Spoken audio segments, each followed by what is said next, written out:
Souvent, on se demande en tant que citoyen vivant en Occident, comment peut-on avoir une influence politique sur ce qu'il se passe en Palestine? On pense tout d'abord aux cagnottes en ligne, qui aident les Palestiniens. Et puis, vient l'idée du boycott. Le boycott économique des entreprises qui sont complices de la colonisation et du génocide en cours à Gaza. En 2005, des militants palestiniens lancent à travers le monde le mouvement Boycott, Désinvestissement et Sanctions contre Israël. Le mouvement, né à Ramallah, s'inspire du boycott de l'Afrique du Sud dans les années 80 et il va rapidement prendre de l'ampleur à travers le monde. Dans les rues de Kuala Lumpur, à 7000 km de Gaza, le boycott dure depuis des mois. La population malaisienne affiche son soutien à la Palestine et pointe du doigt des dizaines de marques accusées de soutenir Israël. Malgré que le droit au boycott soit reconnu par l'ensemble des juridictions internationales, les militants de BDS, comme ils se font appeler, font face à une criminalisation de la part des autorités, notamment en France. Mais alors, est-ce que le boycott, ça marche? Est-ce que cela a un impact sur la politique israélienne menée à l'encontre des Palestiniens? Pour y répondre, je reçois Fiona Benchekroun, coordinatrice européenne du mouvement.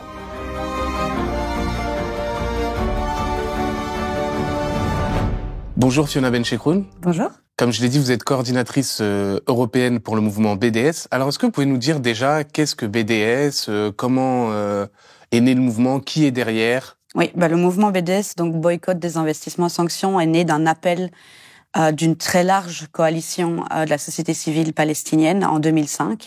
Et donc dans cette coalition, on retrouve les syndicats palestiniens, les forces politiques, des mouvements de résistance populaire, des associations de la société civile, qui représentent les trois composantes de la population palestinienne, donc les Palestiniens qui vivent sur le territoire occupé, les Palestiniens qui vivent dans ce qui est aujourd'hui l'État d'Israël et les Palestiniens qui vivent en exil et qui est la grande majorité. Et donc cet appel a été lancé en 2005 par cette large coalition et appelle au boycott des entreprises et institutions complices, boycott économique, mais aussi culturel, académique, sportif, de toute institution et entreprise, qu'elles soient israéliennes ou internationales, qui sont complices dans des violations des droits humains. Appelle aussi à des campagnes de désinvestissement. Donc, toutes les institutions financières, les universités, les syndicats, les fonds de pension se désinvestissent de l'État d'Israël et des entreprises qui sont complices de violations des droits humains. Et enfin, des sanctions ciblées et légales à l'encontre d'Israël pour qu'il respecte le droit international. Et donc, parmi ces sanctions, à l'heure actuelle, la plus importante est bien entendu un embargo militaire, pas d'armes à destination en provenance ou en transit vers Israël, mais aussi la suspension d'Israël de forums internationaux comme l'Assemblée des Nations Unies, l'Assemblée Générale des Nations Unies, mais aussi des Jeux Olympiques, de la FIFA. Il n'y a pas de business as usual avec un régime qui commet le crime d'apartheid et qui commet en l'instant même un génocide à Gaza. Quelles sont les revendications claires du mouvement BDS? Qu'est-ce que vous demandez concrètement? Alors, les revendications sont nées d'un consensus de la société palestinienne, et donc elles sont au nombre de 3. La première, c'est le démantèlement du mur illégal d'apartheid et la fin de la colonisation et du régime d'occupation. La deuxième, c'est le démantèlement du système d'apartheid qui est reconnu à la fois depuis des décennies par les organisations civiles palestiniennes, mais aussi l'organisation B'Tselem, l'organisation des droits humains israélienne, des organisations comme Amnesty International, mais aussi des rapporteurs spéciaux des Nations Unies. Et enfin, la troisième demande, qui est l'une des plus importantes, c'est le respect du droit au retour, comme stipulé par la résolution 194 des Nations Unies, donc le droit au retour des réfugiés palestiniens et palestiniennes à leurs terres et leurs propriétés. Ceux qui sont partis en 1948. Ceux qui sont partis en 1948 et qui aujourd'hui représentent une large majorité de la population palestinienne, qui sont en exil, déplacés, forcés, que ce soit à l'intérieur même du territoire occupé, mais aussi en Syrie, au Liban, en Jordanie, et aussi à travers le monde, notamment en France. Justement, on parle du boycott. On pense souvent aux marques, on entend souvent qu'il faut boycotter McDonald's, Coca-Cola ou même Carrefour. Est-ce que vous pouvez nous expliquer pourquoi il faut boycotter ces marques-là et en quoi c'est important?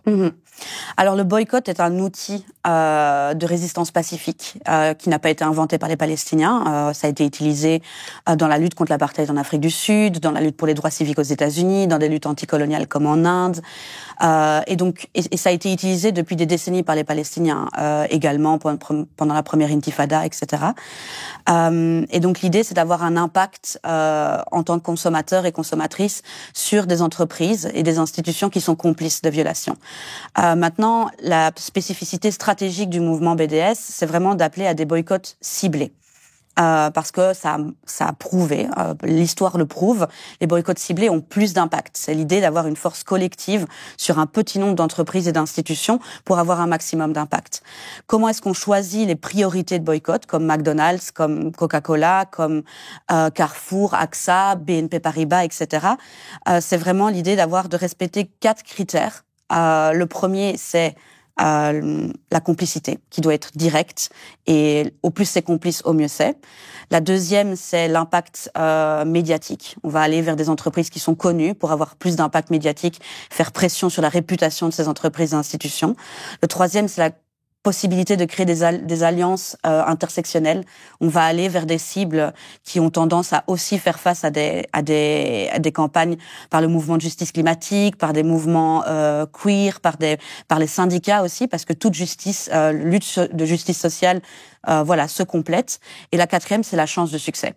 On ne va pas pour une cible et une entreprise ou une institution, on n'appelle pas au boycott quand on ne pense pas qu'il y a une possibilité de succès.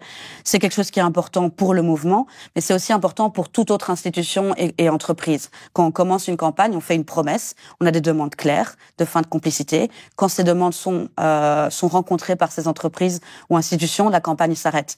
Mais on fait une promesse aussi à d'autres entreprises, que si elles commencent à faire du partenariat, elles commencent à participer à des crimes de guerre et des crimes contre l'humanité ou le génocide en cours à Gaza, le mouvement BDS sera là pour pouvoir les faire respecter le droit international. Quand vous dites complice, vous pensez à quoi? En quoi ces marques peuvent être complices? Mais si on prend par exemple AXA à l'heure actuelle, AXA a toujours des investissements dans des entreprises d'armement qui sont directement impliquées et qui arment littéralement le génocide à Gaza. Si on prend Carrefour a des partenariats avec des entreprises israéliennes qui sont présentes dans les colonies illégales et donc va directement en violation même de le dernier jugement de la Cour internationale de justice qui reconnaît l'illégalité de l'occupation et des colonies et la présence d'Israël dans le territoire occupé.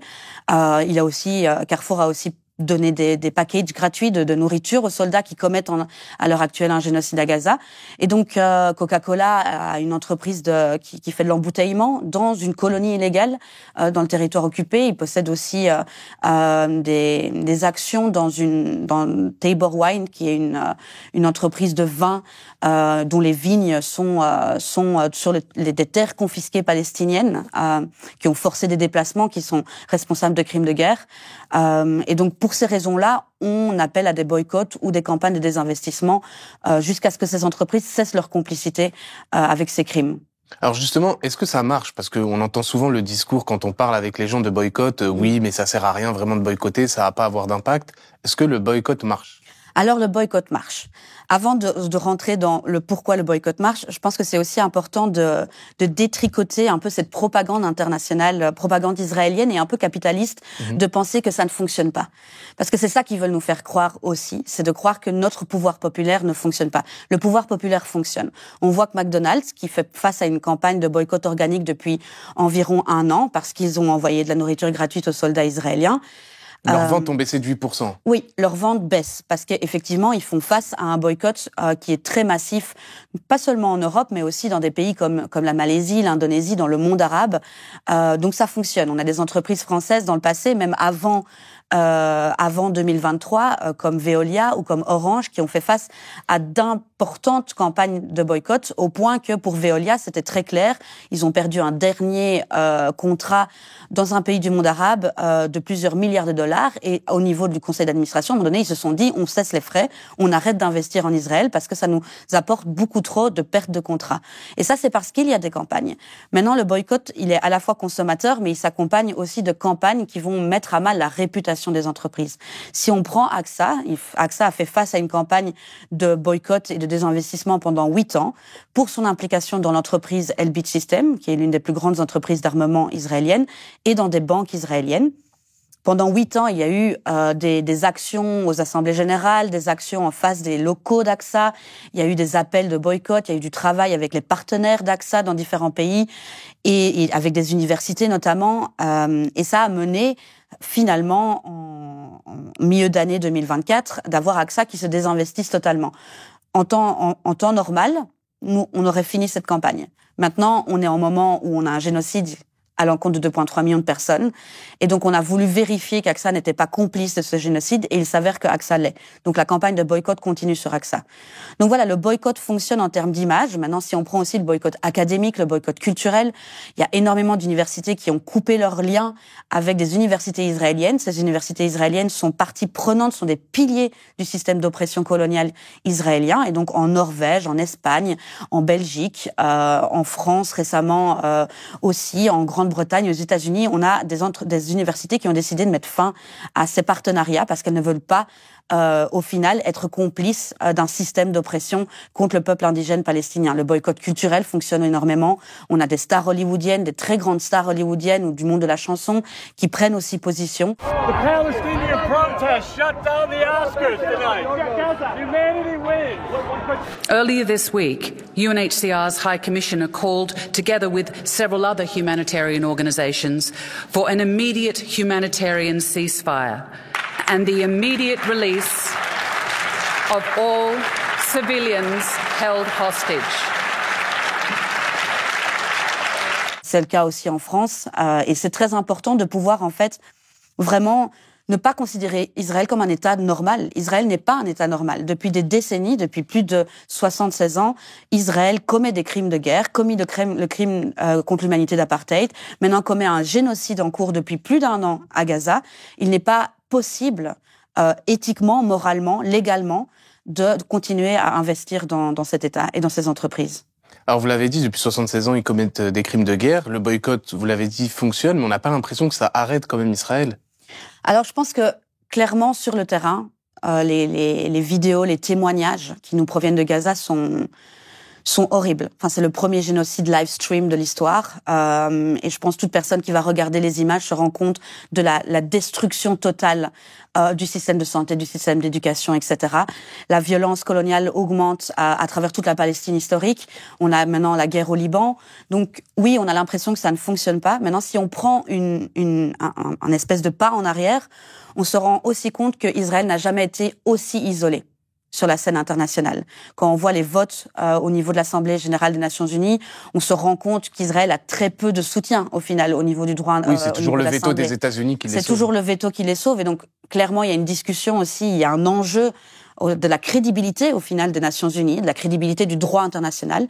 Et si on sort un peu de notre sphère un peu européocentrée, on se rend compte aussi qu'au niveau du Sud global, il y a énormément de choses qui se passent. On a énormément d'États qui commencent à mettre en place des sanctions, que ce soit au Brésil, au Chili. La Turquie a arrêté toutes ces relations économiques. Elle a fermé son espace aérien, par exemple, récemment.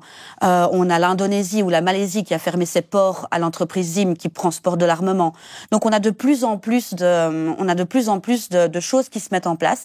Malheureusement, c'est lent. C'est un processus qui est lent, mais c'est important, encore une fois, et je reviens là-dessus, de vraiment essayer de garder en tête tout ce qu'on arrive à mener et de continuer à faire pression. Le pouvoir populaire est la chose la plus importante à garder et à mobiliser. On est très bien conscient, et les Palestiniens le sont aussi, le droit international seul ne va pas leur permettre d'obtenir leur libération. La libération ne vient pas de La Haye ou de New York. Elle va vraiment venir d'une agence populaire, d'un pouvoir populaire qui va forcer ces États, forcer ces entreprises à respecter le droit international. Vous avez aussi des réussites récentes, comme par exemple avec Puma. Oui, alors hier, on a annoncé la victoire par rapport à Puma. Puma faisait la cible d'un boycott parce que Puma avait un partenariat direct avec l'association de football israélienne qui compte en son sein des équipes de football des colonies illégales. Et donc, pendant plusieurs années, il y a eu une grande campagne de boycott de Puma qui a eu un impact clair sur la réputation de la marque, qui est quelque chose de très central pour Puma. Ils travaillent vraiment beaucoup avec leurs partenariats avec des stars, ils travaillent beaucoup sur des partenariats avec des joueurs de football, etc. Et donc, il y a eu toute une campagne qui a été mise en place à travers le monde et qui a mené il y a quelques mois, Puma a annoncé qu'ils n'allaient pas renouveler leur contrat. Généralement, une marque ne va pas annoncer ça avant la fin du contrat. Et donc, on sait que c'est lié au fait que avec le génocide en cours à Gaza, avec des années de campagne, Puma s'est dit c'est plus possible de pouvoir garder ce contrat. On a attendu quelques mois pour s'assurer de la fin de ce contrat, s'assurer que Puma avait été remplacé ou pas. À voir. Et donc, du coup, là, maintenant, on peut clairement établir la victoire sur Puma, qui n'est plus le sponsor officiel de l'association de football israélienne. Et en France, ça a été une campagne active. Il y a eu beaucoup de journées d'action en France. Et donc, voilà, c'est aussi une campagne qui a été gagnée en France. L'idée générale, c'est quoi? C'est de pouvoir isoler économiquement Israël afin justement de les obliger, si vous voulez, à respecter le droit international. C'est vraiment l'idée d'isolation. C'est vraiment d'avoir des pertes aussi économiques, des pertes en réputation, pour le forcer à respecter le droit international et surtout à démanteler en fait son système d'apartheid et d'oppression coloniale qui est là depuis 76 ans. Donc ça c'est l'objectif, c'est clairement l'objectif. Maintenant, l'appel du BDS, il se focalise vraiment sur la complicité. La demande, elle est claire. Si la lutte de libération, elle est menée par le peuple palestinien, elle est légitime et reconnue par le droit international. Pour nous qui sommes hors de Palestine, la demande minimum, c'est de ne pas utiliser nos taxes, de ne pas utiliser notre nom pour que Israël puisse commettre ses crimes. Et donc ça, c'est le minimum. On ne veut pas que notre argent, que notre nom soit utilisé pour cela. Donc c'est là que vient vraiment la demande de ne pas, soutenir Puma. Enfin, à l'heure actuelle, maintenant, vous pouvez réacheter Puma si vous voulez, mais en tout cas pas au moment où c'était la cible d'un boycott, de ne pas aller chez Carrefour, de ne pas aller chez AXA, jusqu'à ce qu'ils mettent fin à leur complicité. Alors en France, le mouvement, il est criminalisé par les autorités, par le gouvernement français. Comment vous y faites face?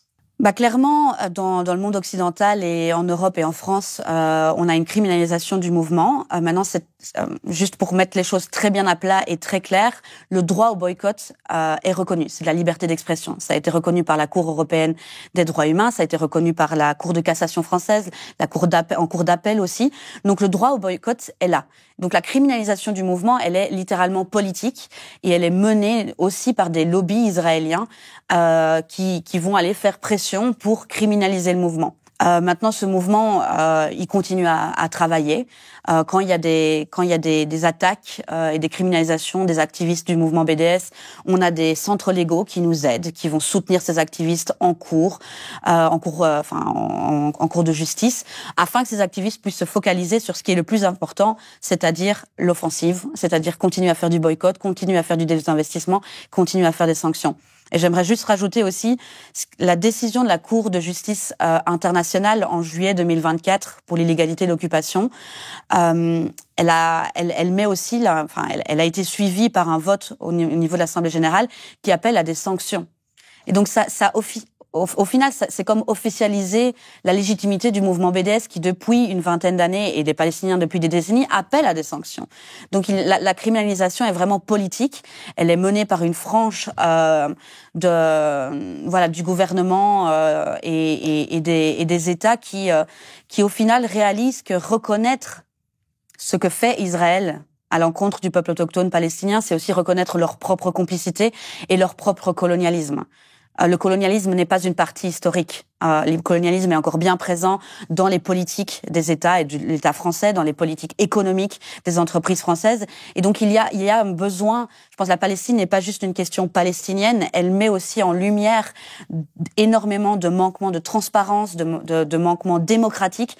Et donc ça concerne tout le monde, parce qu'il se passe en Palestine pourrait se passer ailleurs si on ne met pas fin à cette impunité. Alors, est-ce que vous pouvez nous dire aussi comment le mouvement est perçu en Israël par les autorités israéliennes et comment vous y faites face? Clairement, on est une cible en Israël. Il y a eu il y a quelques années la création d'un ministère, le ministère stratégique, qui avait pour seul objectif de lutter, de combattre le mouvement BDS. Maintenant, le mouvement BDS, par sa définition, est un mouvement. Donc, c'est très difficile de le mettre à terre, on va dire. Et ils n'ont définitivement pas réussi, parce que le mouvement continue à grandir. Il y a de plus en plus de syndicats, d'associations, d'organisations, de partis politiques, de mouvements de la base populaire qui rejoignent ce mouvement, d'églises à travers le monde, avec un maximum d'impact. Et donc là, on voit dans les presses israéliennes notamment une panique parce qu'effectivement Israël est de plus en plus isolé, parce qu'Israël est de moins en moins normalisé comme un État normal. Ce n'est plus la fameuse propagande de la démocratie du Moyen-Orient. Au contraire, c'est un État génocidaire, c'est un État d'apartheid, d'occupation illégale de territoires occupés. Et donc pour ça, oui, ça fait peur. Et ça fait peur aussi en Europe, et ça fait peur aussi aux États-Unis. Et c'est pour ça qu'il y a criminalisation du mouvement. Maintenant, on sait aussi un mouvement qui a son objectif, qui est ancré dans le droit international. C'est un mouvement antiraciste, non violent, qui fait très attention à faire respecter ces guidelines très importantes pour les Palestiniens et Palestiniennes. Et donc, on va continuer jusqu'au démantèlement du système d'apartheid, comme ça a été le cas en Afrique du Sud à l'époque. J'imagine qu'on vous taxe aussi d'antisémite, de mouvements antisémites. C'est toute l'instrumentalisation de la lutte antisémite, parce que l'antisémitisme existe. Il existe en France, il existe en Europe, il existe à travers le monde. Le vrai antisémitisme. Tout comme l'islamophobie existe et toute autre sorte de racisme. Et donc on est très clair là-dessus. Le mouvement BDS est antiraciste. Et en son sein, on retrouve des organisations juives, on retrouve des organisations comme Jewish Voice for Peace aux États-Unis, comme l'Union des Juifs progressistes belges ou français. Donc on a des organisations juives antisionistes qui aussi condamnent cette équation entre antisémitisme et antisionisme qui n'est pas correcte, qui n'est pas juste, et qui au final met à mal aussi la vraie lutte contre l'antisémitisme qui est nécessaire. Alors vous l'avez dit, le boycott, c'est pas seulement un boycott commercial, économique, il y a aussi un boycott académique, culturel. Comment ça fonctionne? Est-ce que vous pouvez nous expliquer? Oui. Alors, ce qui est très important de savoir aussi, c'est que le boycott académique et culturel ne vise pas les individus, ne vise pas l'identité, que ce soit l'identité en matière de religion, de race, de nationalité ou même d'opinion. C'est un boycott qui cible la complicité. Donc, quand on parle de complicité académique, on parle de la complicité des institutions d'enseignement israéliennes. Les universités israéliennes notamment. On ne va pas boycotter un académicien israélien parce qu'il travaille dans une université ou parce qu'il est israélien. Non. Ce qui différencie par exemple du boycott académique au moment de la lutte contre l'apartheid en Afrique du Sud. Et donc le boycott académique, il est soutenu par des académiciens, notamment des grands académiciens israéliens comme Ilian Pappé. Mais comment ça fonctionne? Alors là, pour l'instant, on l'a vu ces derniers mois, il y a eu une lumière importante sur ce qu'est le boycott académique. Ça a commencé à Columbia University, aux États-Unis, où des étudiants ont décidé de dire stop. Ils ont décidé d'occuper leur campus universitaire et dire on ne veut pas que notre argent pour pouvoir être éduqué soit utilisé pour être investi dans des entreprises israéliennes ou internationales qui sont complices de crimes de guerre ou avec des partenariats avec des universités israéliennes. C'est très spécifique aux États-Unis, c'est des universités privées, donc voilà, ça fonctionne un peu comme on l'avait aussi en France, nous on a fait un reportage sur Normal Sup qui s'était mobilisé aussi là-dessus. Voilà, c'est très important, et donc on le voit aussi en France, il y a eu des occupations de campus, il y a des mouvements d'étudiants qui se sont créés ou qui se sont renforcés avec des académiciens, des professeurs qui ont soutenu et qui vont directement au rectorat, qui vont directement dans les facultés, aux présidents d'université pour leur dire on veut de la transparence, on veut savoir quels sont les partenariats entre nos universités, nos facultés et des universités israéliennes. Et une fois qu'on a l'information, à ce moment-là, on fait pression pour que ces universités cessent leur relation. Et c'est pas seulement une demande qui est basée sur l'éthique ou la moralité, c'est aussi une demande légale, encore plus depuis qu'on a les jugements de la Cour internationale de justice considérant la plausibilité du génocide et l'illégalité de l'occupation. Ces universités israéliennes ne font pas le travail d'éduquer et de répandre la connaissance. Elles ont des liens intrinsèques avec l'appareil sécurito-militaire. Il y a des campus militaires dans les campus universitaires. Il y a des liens directs entre la propagande israélienne et les universités israéliennes. Et donc, elles font un manquement direct au droit international. Elles participent au système d'oppression. Elles participent à le maintenir et à l'aider. Et donc, de ce fait, elles doivent être sanctionnées et les liens doivent être coupés avec toutes les universités israéliennes. Et donc, on a vraiment la pression populaire qui fait pression sur les universités françaises, notamment, qu'elles soient privées ou publiques, pour plus de transparence. De manière générale, c'est important. Et la fin de ces accords. Pour le boycott culturel, là encore, pas l'individu, pas l'identité, la complicité. Et donc, on va Après, la participation, par exemple, de sponsorship, de partenariat de l'ambassade israélienne avec des festivals de musique, des festivals de films. Et donc, on a des artistes qui décident de boycotter, qui décident de ne pas participer à des festivals qui ont un sponsor de l'ambassade israélienne, ou alors tout le travail autour de l'Eurovision de la chanson, par exemple, qui a eu lieu il y a quelques mois en Suède, où ça n'a jamais été aussi clair le débat autour de la non-neutralité de la culture. La culture est politique, elle est politisée, elle est utilisée pour normaliser Israël, pour blanchir ses crimes. Et donc, il y a de plus en plus d'artistes, d'acteurs et actrices qui décident de ne pas participer à cela. Et donc ça, c'est aussi très important. Et ça, c'est très important aussi pour Israël. Et on le voit dans la presse israélienne. Tout ce qui est boycott académique et boycott culturel a vraiment énormément d'impact. Alors, qu'est-ce que vous diriez aux gens là qui nous regardent, qui ne se sont pas encore lancés dans la démarche de boycotter? Qu'est-ce que vous leur diriez pour que justement ils aient envie de boycotter et qu'ils sentent que ça peut avoir un impact? Ben, je pense que ce qui se passe à Gaza est une question qui concerne toute l'humanité. Et donc le plus facile à faire quand on n'a pas la capacité de s'investir dans un mouvement ou dans des organisations, dans des syndicats, c'est le boycott de consommateurs et consommatrices. Et donc moi, je les enjoins vraiment à aller suivre sur les médias sociaux BDS France pour pouvoir avoir accès à l'information, de mettre leur énergie sur des cibles prioritaires. Parfois, on voit des listes énormes de plein de marques qui circulent sur les médias sociaux, et c'est un peu rébarbatif parce que voilà, on a l'impression que c'est une montagne de choses, qu'on va jamais y arriver. Mais si, il y a moyen de le faire. D'abord, en priorité, les marques, les cibles prioritaires, Carrefour, AXA, SodaStream, etc. Et donc ça, c'est montré par dans les médias sociaux de BDS France ou du mouvement BDS général. Ensuite, si on a envie de faire plus, bien sûr, on peut boycotter plus. Et là, on a fait récemment, le mouvement BDS, un partenariat avec l'application Boycat, qui est une application qui liste en fait les cibles prioritaires, les cibles un peu moins prioritaires et les cibles pas tellement complices mais qui ont un petit peu de complicité. Alors encore une fois, notre stratégie c'est le boycott ciblé. Donc vous téléchargez Boycat, quand vous allez faire vos courses, vous regardez un petit peu où vous allez. Déjà vous n'allez pas chez Carrefour, mais ça peut être très facile dans la vie quotidienne parce qu'il n'y a pas tellement de listes, il n'y a pas tellement de cibles prioritaires. Ça demande pas un effort trop important au quotidien. Rejoignez les manifs aussi, si c'est possible. Et puis, continuez à parler de ce qui se passe, parce qu'il y a une invisibilisation des médias, et c'est encore pire en France, dans les médias mainstream, où il y a vraiment une invisibilisation, et même certains médias qui promeuvent, qui ont des discours génocidaires, ce qui est extrêmement grave, et je pense qu'à un moment donné, ils vont aussi devoir faire face à leurs responsabilités.